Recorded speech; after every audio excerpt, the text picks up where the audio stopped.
Myles Garrett has requested a trade, citing a desire to win, and you can't argue with that. Everyone wants to win. Ian Rappaport was tweeting this out. He said it was an exclusive statement, I guess only to him.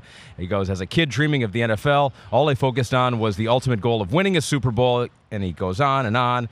Love calling this my home city. My desire to win, to compete on the biggest stages won't allow me to be complacent. The goal was never to go from Cleveland to Canton. It has always been to compete for and win a Super Bowl. With that in mind, all bolded, I have requested to be traded from the Cleveland Browns. Hey, it doesn't get more serious than this. It doesn't get more in your face. First off, that's so professionally done that just tells you he's been thinking about this for weeks, right? It is really cool. Right? It's really well done. So this is something that he and his team have thought about here extensively. We heard from him at the end of the football season. He said he was going to sit down with the Cleveland Browns brass, right, and go over things about the future of the organization. Right? So he's at a point in his career. This is one of the best defensive players in football his whole career. He's always in the top 3 or 4 best players in the league, right? He's a force off the edge. He's been on, one real good Cleveland football team that almost upset Kansas City in the divisional playoff game, if you remember that, right? That's about the only time they've been, and then last year, 2 years ago, where they lost in the wild card. What's worse, they've been talented. The last few years, they've had talent. They have not been able to make it happen. He's at a point in his career, and he's a caliber of a player that is like, he's just going, I've had enough.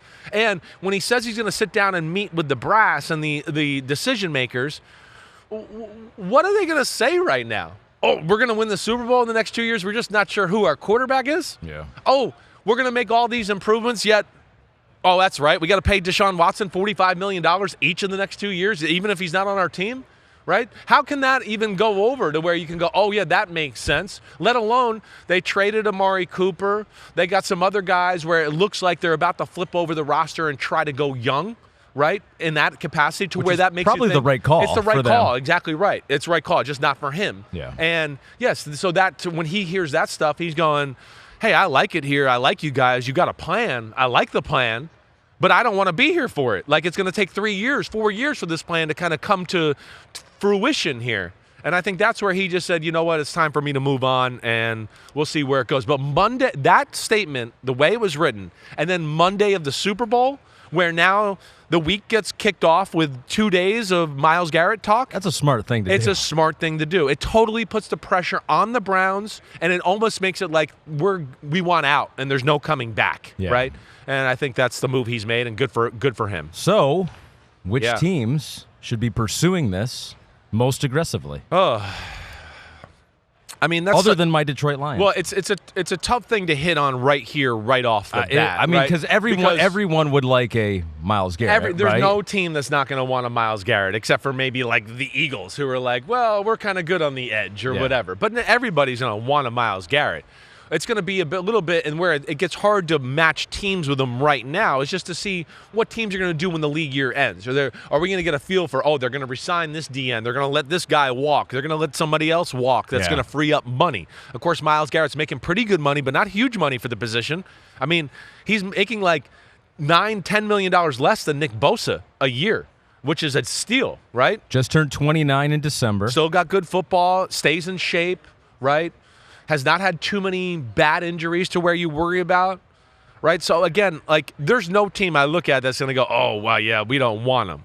You know, but you know, where is it? Is it a team that's not in the playoff picture at all? Or is how would you expect this to go then over the next month, right? I mean, you can request a trade. Yeah, doesn't request mean a it'll trade. happen. I think we're going to get to the two processes of teams are going to evaluate free agents out there.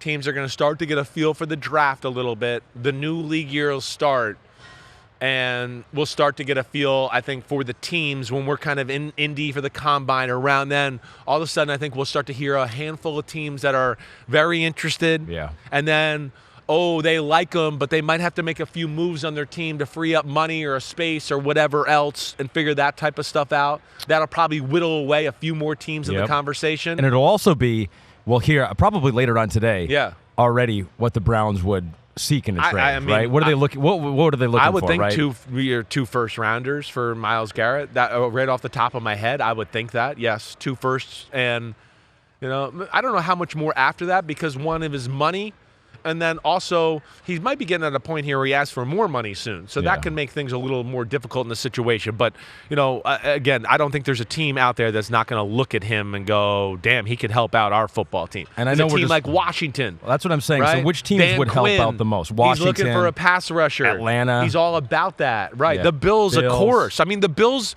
the guy that's supposed to be the biggest performer for the Bills, and just to get that discussion going once again about lack of sizzle players on the defense. Von Miller's supposed to be their sizzle player. Yeah. He's their highest paid player on the defensive side of the ball. So that just shows you that there is problems there with that team. But, yeah, that would make sense, certainly. But literally any team. Anybody. That's in the I playoff mean, conversation. exactly right. We'll see where this goes. But I think there's going to be plenty of options. It's all just going to be about money and then the assets you're willing to give up to go for the player. Kind of like every team, if you have a Saquon Barkley, every team's going to want a Saquon Barkley. Yeah, and if you these have are a certain Saquon Barkley, you're players- never going to give up a Saquon Barkley. Exactly right. I mean, the only teams that are like the teams like that won't be interested are teams that are going to go, wait, we have one superstar pass rusher, and the other guy we have is real good too, so we don't need like another one. But who knows? Even those teams might they make might room go for and him, go, right? Oh, It's let's just like, go all right, all out on that our department. pass rusher who's pretty good, all of a sudden now he's traded or elsewhere, or the third string guy, and you have some depth there. Which, as the Detroit Lions showed me this past year, you do need some depth at defensive end. Pete is saying something right now, something funny on Twitter. Pete, what is it? Oh, okay. There's something that's Kristen's going to pull up here from Twitter, apparently, that reaction to Myles Garrett, the big news here on Radio Row. This is from McNeil. Andrew Barry, don't worry. We're going to rebuild this thing. And then he's out. He's out. You go, that's not we. Who are you talking about? We. Yeah, he's right. It's like the Magic Johnson meme where you go, I ain't gonna be here. Uncle Carl's like, yeah, see you later. No, you can rebuild this shit. I'm going somewhere else to play. See you later. I'm going to win somewhere now. He doesn't want to deal with that. I thought we were a team. And I thought we were trying to win. So that's the big news. Huge news that you will hear on every single podcast that is in this building over the next 24 hours. Yeah, they are. I mean, no doubt about that. And I know, I wish I could give you a more concrete answer of teams that would be interested in all that, but I think we've hit on it, and I think everybody's gonna turn over that rock a little bit and do their due diligence to see what it takes to get him. Thanks for watching Chris Simms Unbuttoned. Hey, just because the season's over, it doesn't mean we're over. We ain't going anywhere. The NFL never dies. We're staying right here. Hit subscribe. We got every NFL move. We'll react to that. Plus, Chris has got 4,719 draft prospect profiles to do. Thanks again for watching. Subscribe. You know where to find us. Peace out, homies.